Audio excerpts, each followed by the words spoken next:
അപ്പോൾ ഇന്ന് ഞാൻ വന്നിരിക്കുന്നത് എൻ്റെ അമ്മയുടെ വീട്ടിലാണ്.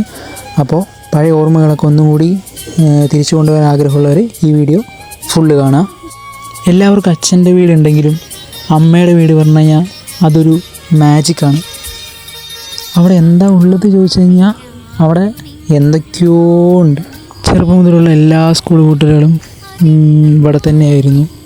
പണ്ട് സ്കൂൾ കൂട്ടി വരുന്നത് കാത്തിരിക്കാൻ അമ്മമ്മ ഉണ്ടായിരുന്നു, പക്ഷേ ഇപ്പോൾ അമ്മമ്മയില്ല. പിന്നെ ഈ കാണുന്ന വണ്ടികൾ, ഇത് രതീഷ് ചേട്ടൻ്റെ, ഇത് രമേശ് ചേട്ടൻ്റെ, പിന്നെ ഇത് സുധീഷ് ചേട്ടൻ്റെ, ഇത് സുരേഷ് ചേട്ടൻ്റെ.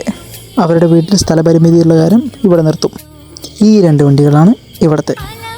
ഇവിടെ കുറേ സ്ഥലമുള്ളതുകൊണ്ട് ഫോണും ടി വി ഇല്ലെങ്കിലും ഇവിടെ വന്നു കഴിഞ്ഞാൽ എങ്ങനെ പോയാലും സമയം പോകും. പണ്ട് അമ്മമ്മ ഉണ്ടാവുന്ന സമയത്ത് ഇവിടെ പ്രത്യേക ഒരു സുഖമാണ്, പക്ഷേ ഇപ്പോൾ ആ സുഖമില്ല, കാത്തിരിക്കാൻ ആളുമില്ല. പിന്നെ ഇവനാണ് ഇവിടുത്തെ മെയിൻ. പക്ഷേ ആൾക്ക് കുറച്ച് വയസ്സായി, ഇപ്പോൾ റിട്ടയർമെൻറ്റ് ലൈഫ് ആസ്വദിച്ചുകൊണ്ടിരിക്കുന്നു. ഭക്ഷണം കഴിക്കുന്നു, ഉറങ്ങുന്നു.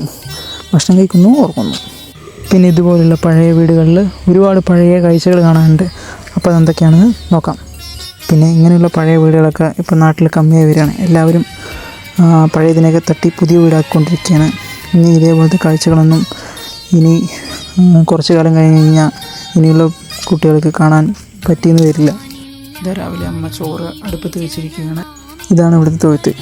പണ്ടുള്ള കാലത്തൊക്കെ ഒരു വീടാണ് പറഞ്ഞു കഴിഞ്ഞാൽ ഒരു പശു എന്തായാലും ഉണ്ടാവും. ഇതാണ് ഇവിടുത്തെ പശുക്കുട്ടി. പിന്നെ ഇവിടെ വന്നപ്പോൾ കണ്ട കാഴ്ചയാണ്, തേങ്ങ ഉണക്കാൻ വെച്ചിട്ടുണ്ടായിരുന്നു വെളിച്ചെണ്ണ ആട്ടാൻ വേണ്ടിയിട്ട്. പിന്നെ ഈ വഴി ഇങ്ങനെ നടന്നു പറഞ്ഞു കഴിഞ്ഞാൽ നേരെ ഇത് പാടത്തേക്കുള്ള വഴിയാണ്. ആ വഴിയിലൂടെ നടന്നു വന്ന് പറഞ്ഞു കഴിഞ്ഞാൽ ഇവിടെ എത്തും. ഇതാണ് നമ്മുടെ പാടം. അപ്പോൾ ഇതൊക്കെയാണ് എൻ്റെ അമ്മയുടെ വീട്ടിൽ ഒരു വീഡിയോയിൽ ഉൾപ്പെടുത്താൻ പറ്റിയ കാഴ്ചകൾ. ഇനിയും ഒരുപാട് കാഴ്ചകൾ ഞാൻ അടുത്ത വീഡിയോയിൽ കൊണ്ടുവരാം.